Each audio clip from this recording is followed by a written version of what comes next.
तो नेक्स्ट हमारा टॉपिक है द इन्फ्लेशन टैक्स।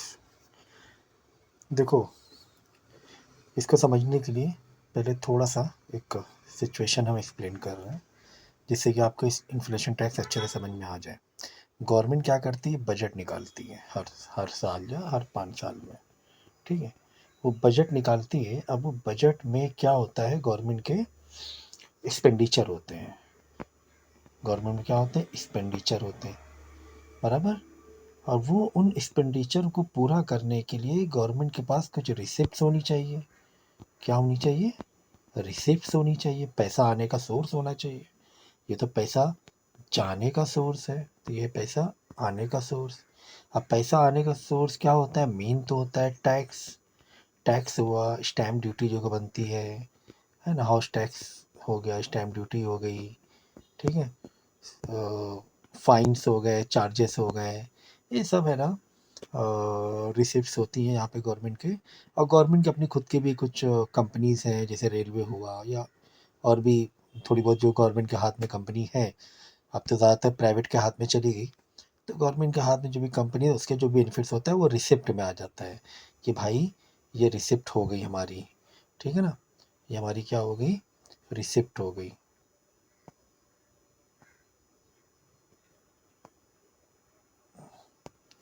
ठीक है, लेकिन लेकिन मोस्टली या ग्रो जो डेवलपिंग कंट्री है, वहाँ पर बजट डेफिसिट हो जाता है। बजट क्या हो जाता है, डेफिसिट, या हम बोलेंगे फिस्कल डेफिसिट। दूसरा वर्ड क्या है, फिस्कल डेफिसिट। ठीक है ना। तो जब ये बजट डेफिसिट और फिस्कल डेफिसिट होता है, मतलब कि एक्सपेंसेस एक्सपेंसेस हैं, जो एक्सपेंडिचर है बजट में बहुत ज़्यादा है, और रिसिप्ट है ना उतनी नहीं है।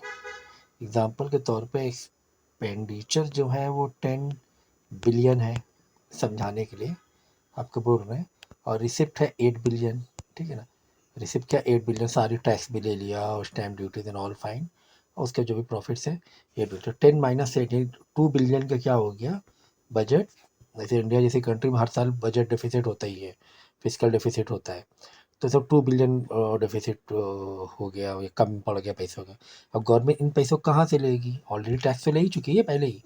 ये जो रिसिप्ट आया है 8 बिलियन, 8 बिलियन जो रिसिप्ट आई हैं, टैक्स और रिसिप्ट, ड्यूटी, उसका प्रॉफिट एंड ऑल, ये सारे मिला कर आया है। अब 2 बिलियन ये कहाँ से पूरा करें।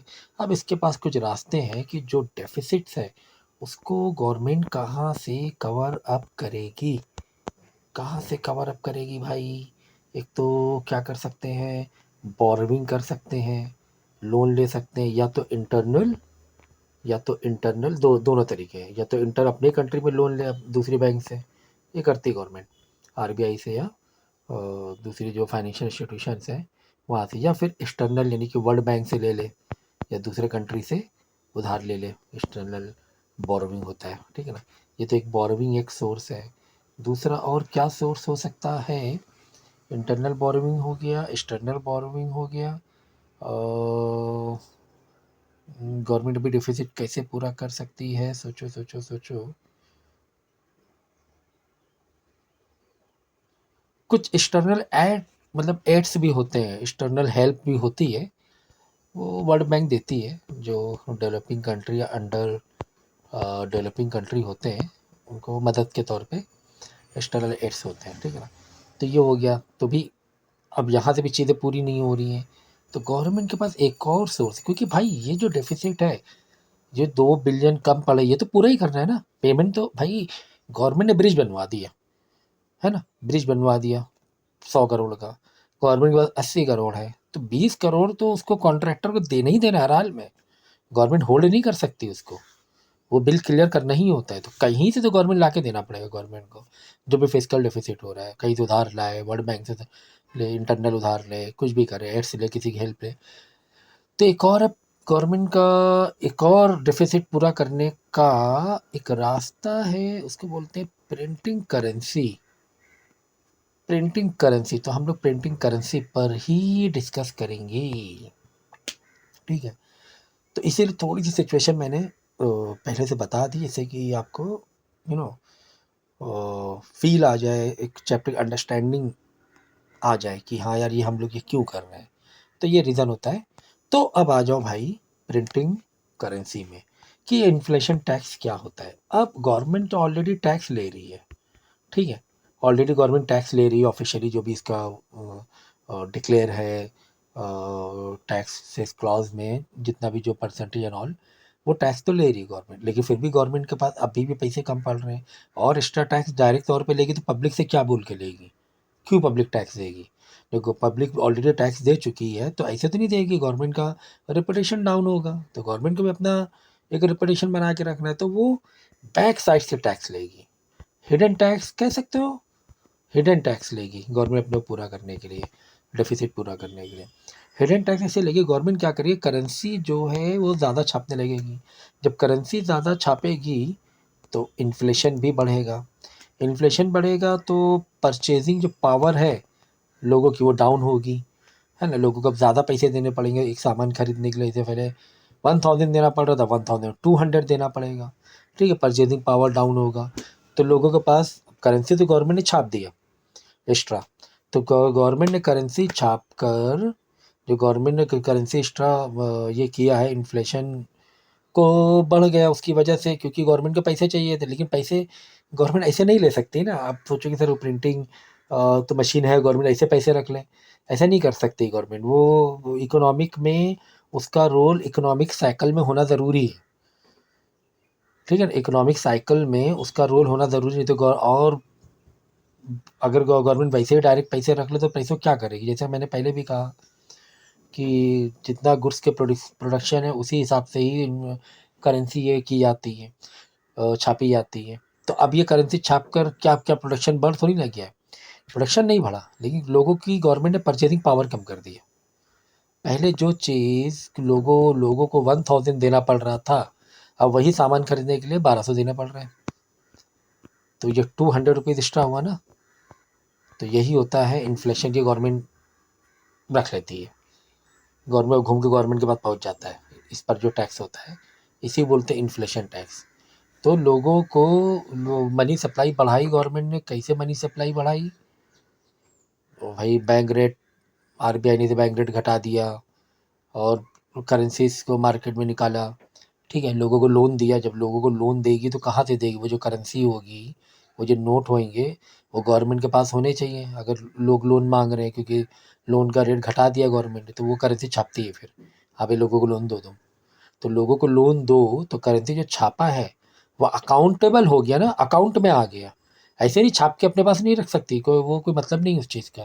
वो क्या करेगी छाप के, वो पैसा कहाँ लेकर जाएगी, उसके पास पैसा कहाँ से आएगा, वो नहीं, वो पब्लिक से ही पैसा लेगी, पब्लिक से ही उधार चढ़ा कर लेगी, ठीक है, कि अब पब्लिक को पैसा दे दिया उसने, गवर्नमेंट ने, वो लोन के तौर पे। बात समझना, करेंसी को तुम डायरेक्ट छाप के अपने पास ऐसे नहीं, कोई कोई मतलब ही नहीं हो, गवर्नमेंट क्या करेगी पैसे लेकर, वो थोड़ी ना कोई जाके वो उसका डॉलर मिल जाएंगे और वो दूसरे कंट्री एक्सेप्ट करेगी, वो तो इंडियन करेंसी है, दूसरे कंट्री में जाएगी उसका कोई मतलब ही नहीं, बोलेगी मेरी करेंसी लो, मुझे मेरे सामान खरीदना है।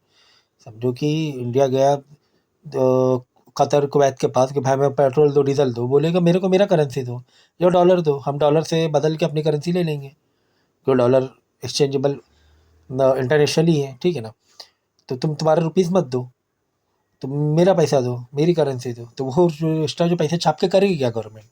तो गवर्नमेंट ने इस तरीके से किया काम कि लोगों के हाथ में लोन दिया सस्ते रेट में, फिर वही लोगों का पैसा ज़्यादा हुआ था, इन्फ्लेशन बढ़ गया था, परचेजिंग पावर कम हो गई थी, जो चीज़ 1000 में बिक रही थी अब वो 1200 को देना पड़ रहा है पब्लिक को, तो वो 1200 अकाउंटिंग में आ गया ना, कि हाँ भाई 1200 इसने पे किया तो इधर से 1200 का एक ट्रांजेक्शन हुआ है, तो उस पर जो गवर्नमेंट का एक्स्ट्रा टैक्सेस रहेगा उस मनी के ऊपर, वही होता है इन्फ्लेशन टैक्स, जिससे अपने डेफिसिट को पूरा करें। तो यही पूरी कहानी इसमें है। अब तुम ऐसे पढ़ लो या मैंने जो समझाया है वो ज़्यादा ईजी है, ठीक है।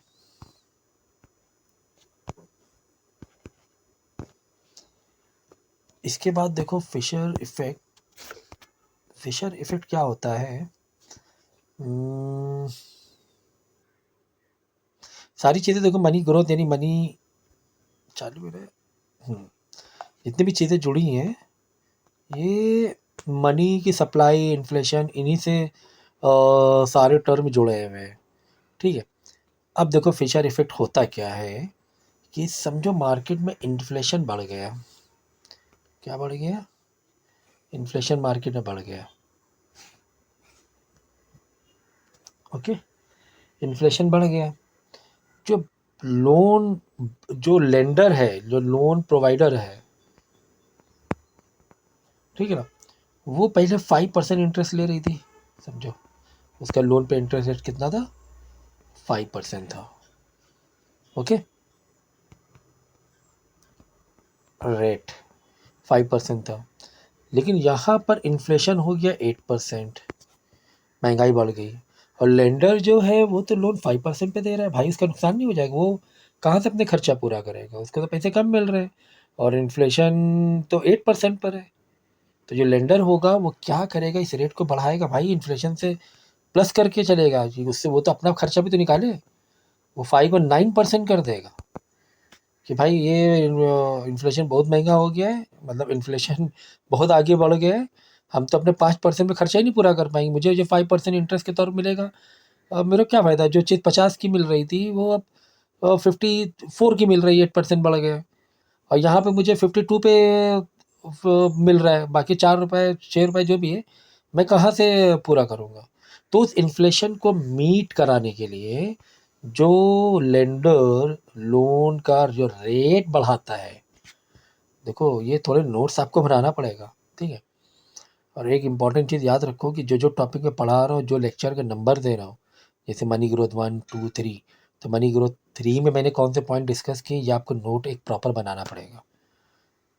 जैसे फिशर इफेक्ट मैंने कौन से लेक्चर में डिस्कस किया, ये आपको नोट बनाना पड़ेगा, लिखना पड़ेगा, फिशर इफेक्ट मनी ग्रोथ 3। नहीं तो आगे चलकर फिर कौन से लेक्चर में कहाँ ढूंढने जाओगे। तो ये चीज़ आपको मेंटेन करनी है अभी से, कि आगे सब काम आने वाली चीज़ें हैं। तो यही है फिशर इफेक्ट कि लेंडर इन्फ्लेशन को मीटअप करने के लिए जो भी लोन का रेट बढ़ा रहा है, नॉमिनल इंटरेस्ट रेट बोलते हैं, ये देखो यहाँ पे लिखा हुआ है, तो वही होता है। देखो ये real interest rate, nominal interest rate minus inflation rate. Nominal interest rate बढ़ा दिया ना, अब 8% कर दिया, और इन्फ्लेशन समझो 6% था, समझो, तो 2% क्या हो गया? रियल इंटरेस्ट रेट हो गया, ठीक है। पढ़ लेना, इसमें जो डाउट है पूछ लेना, वैसे मैंने बता दिया अपने हिसाब से। देखो नॉमिनल इंटरेस्ट रेट को प्लस ही लेके चल रहे हैं ग्राफ में भी, जहाँ कम हुआ फिर आगे बढ़ाने की कोशिश की। ये देखो नॉमिनल इंटरेस्ट रेट प्लस में ही चल रहा है, ठीक है। तो ये 1960 से 2020 तक का ये है डेटा यूएस का। कॉस्ट ऑफ इन्फ्लेशन,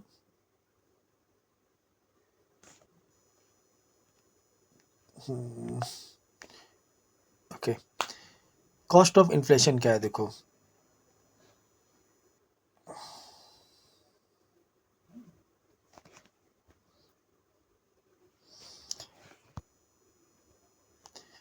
तो कॉस्ट ऑफ इन्फ्लेशन के पॉइंट आगे दिए हैं या नहीं दिए भाई। इन्फ्लेशन हुआ, इन्फ्लेशन से जो कॉस्ट हमें पे करना पड़ रहा है, एग्जाम्पल के तौर पे चलो अच्छा, एक होटल का मेन्यू था, समझो, हाँ, मेन्यू कार्ड है, उसमें कुछ थाली ले लें क्या, फिश थाली, थाली का जो रेट था वो अपने सबके प्राइस ये थे, 250 रुपीज़ था, चलो ठीक है, 250 था। अब इन्फ्लेशन बढ़ गया, अब इन्फ्लेशन बढ़ा तो अब वो थाली भाई 250 तो नहीं दे पाएगा, वो थाली वो 250 में नहीं दे पाएगा, वो कम से कम 300 लेगा, अब क्योंकि इन्फ्लेशन बढ़ गया, ठीक है। अब ये जो 300 किया उसने, तो उसको मेन्यू चेंज करना पड़ा ना, उसको मेन्यू चेंज करना पड़ा। तो जो मेन्यू से चेंज करना पड़ रहा है उसमें खर्चा नहीं आएगा, उसको मेन्यू चेंज करना पड़ रहा है भाई, खर्चा आएगा। कलर क्यों नहीं बदल रहा है, ठीक है। तो ये भी एक मेन्यू से चेंज करना पड़ रहा है पूरा, जो भी प्रिंटिंग एंड ऑल, क्योंकि इन्फ्लेशन हो गया। एक कंपनी है, कंपनी ने चलो अच्छा कोल्ड ड्रिंक की बॉटल ले लो, सॉफ्ट ड्रिंक की बॉटल में प्राइस फिक्स वो रहता है ना, प्रिंट होता है उसके अंदर, देखो प्राइस। या कोई मेडिसिन है, मेडिसिन में देखो प्राइस प्रिंटेड रहता है, ठीक है ना, प्रिंटेड रहता है। अब इन्फ्लेशन हो गया तो उसे वो अगर क्योंकि उसने एक्स्ट्रा इतने सारे, क्योंकि ये सारी चीज़ें एक्स्ट्रा पैक करके रखती है गवर्नमेंट, उसके जो प्रिंटिंग चार्जेस होते हैं और उसकी जो प्लेट बनती हैं, क्योंकि इसमें जो बड़े जो लेवल पे प्रिंटिंग होती है उसमें ऐसा नहीं कंप्यूटर गए चेंज कर दिया, बड़ी मशीन में एक प्लेट बनती है, कलर प्लेट होती है वो प्लेट में सारी चीज़ें फिक्स, मतलब फिक्स रहती हैं, क्या क्या प्रिंट होने वाला है। It's like that, it's not like how we do print through through computer. उससे पहले प्लेट बनाई जाती है, तो प्लेट की कॉस्टिंग होती है। अब वो प्लेट चल रही है प्रिंटिंग हो रही है, चल रही है प्लेट से वो, लेकिन बाद में जब प्रिंटिंग में कोई ऑल्टरेशन होता है तो ऑल्टरेशन के लिए प्लेट, ऐसा नहीं सिर्फ कंप्यूटर बदल दिया तो काम नहीं चलेगा, you have to change all process like that, you have to alter the plates and all. तो उसका कॉस्टिंग होती है। तो एक मैंने एक एग्जांपल दिया इसका है कि ये इन्फ्लेशन की वजह से कॉस्टिंग बढ़े, बहुत सारी चीज़ें हैं भाई, बहुत जगह होते हैं सब, कॉस्टिंग बढ़ जाती, मतलब इन्फ्लेशन की वजह से बहुत सारी चीज़ें ऑल्टर करनी पड़ती हैं। और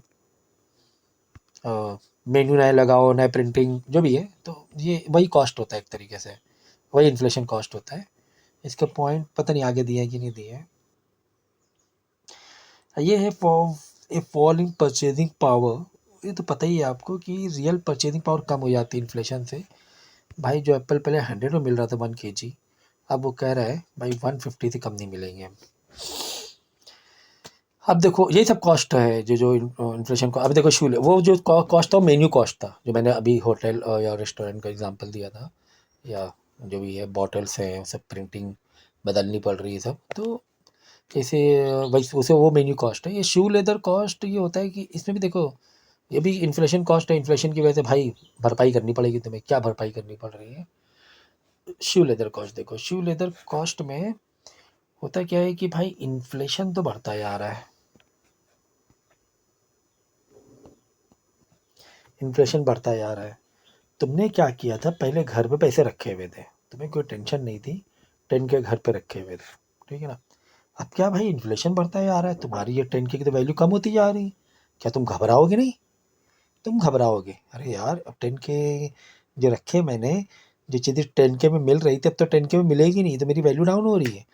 तो तुम क्या करोगे, जल्दी से जाओगे बैंक में, अब बैंक में जाके डिपॉजिट कर दोगे इन पैसों को।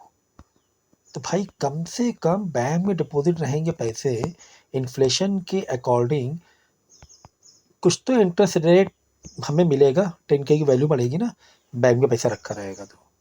तब आपको क्या करना पड़ रहा है, बार बार, अब तुम्हें थोड़ी ज़रूरत पड़ रही है, 100 200 रुपये, 500 रुपये, 1000 रुपये, एक एग्जाम्पल छोटा अमाउंट मैंने दिया जैसे कि समझने में ईजी रहे बस।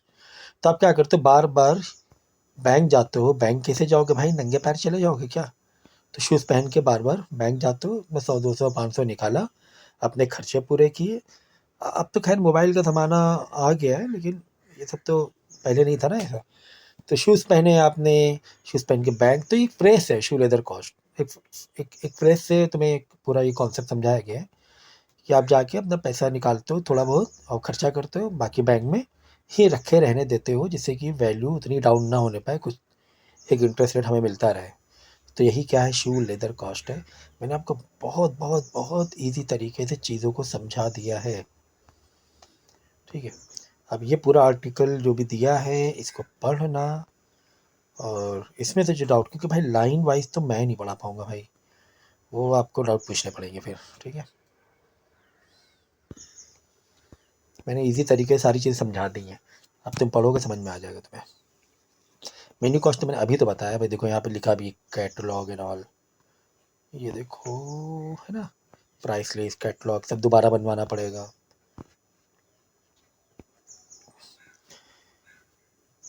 क्या करें, इतना काफ़ी है क्या आज के लिए? भाई चैप्टर तो ख़त्म होने का नाम ही नहीं ले रहा है।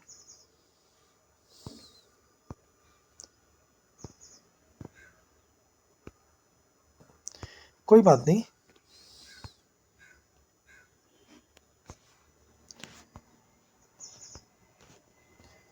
बाकी हम लोग देखते हैं, बाद में करेंगे, पहले ये कर लो कंप्लीट, क्योंकि तुम्हें और रीड भी तो करना है लाइन वाइज। ज़रूरी नहीं कि जितने कम टाइम में मैंने समझा दिया उतने कम टाइम में आप थोड़ी ना समझोगे। अगर एक लेक्चर 20 मिनट्स का हो रहा है समझो, तो आपको समझने के लिए डबल टाइम या ट्रिपल टाइम तो लेना ही पड़ेगा, 1 आवर के ऊपर ही लगने वाला है। तो मैंने 20 मिनट्स में समझा दिया ने का मतलब ये नहीं कि आप भी इंटेक कर लोगे 20 मिनट्स में। तो इस चीज़ का ध्यान रखो, you have to like you have to spend more time.